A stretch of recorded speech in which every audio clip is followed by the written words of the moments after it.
ডিসেম্বরের শেষ সপ্তাহে পা দিতেই নিজের মেজাজ ফিরে পেল শীত। সোমবার সকাল থেকেই শহর কলকাতা এবং পার্শ্ববর্তী জেলাগুলিতে অনুভূত হচ্ছে কড়া ঠান্ডা। উত্তর ভারত থেকে আসা কনকনে উত্তরে হাওয়ার দাপটে এক ধাক্কায় বেশ খানিকটা নেমেছে তাপমাত্রার পারদ। ভোরের দিকে সর্বনিম্ন তাপমাত্রা ছিল 14.4 ডিগ্রি সেলসিয়াস, যা মরশুমের শীতলতম দিনগুলির মধ্যে অন্যতম। বেলা বাড়ার সাথে সাথে সর্বোচ্চ তাপমাত্রা 17.7 ডিগ্রি সেলসিয়াসের আশেপাশে থাকার সম্ভাবনা রয়েছে। দিনের গড় তাপমাত্রা থাকছে 18.9 ডিগ্রি সেলসিয়াস। বাতাসে আপেক্ষিক আর্দ্রতার পরিমাণ 81%, যার ফলে ভোরের দিকে ঘন কুয়াশার দাপট লক্ষ্য করা গেছে। উত্তর দিক থেকে প্রায় 6.6 কিলোমিটার প্রতি ঘন্টা বেগে শীতল হাওয়া বইছে, যা শীতের আমেজকে আরও বাড়িয়ে তুলেছে।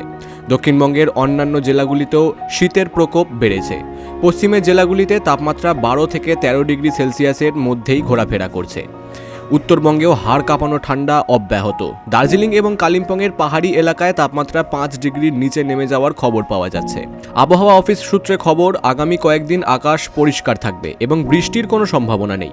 আবহাওয়াবিদদের মতে 25 ডিসেম্বরের আগে তাপমাত্রা আরও কিছুটা কমতে পারে, অর্থাৎ বড়দিনের উৎসবে জাঁকিয়ে শীত উপভোগ করতে পারবেন শহরবাসী।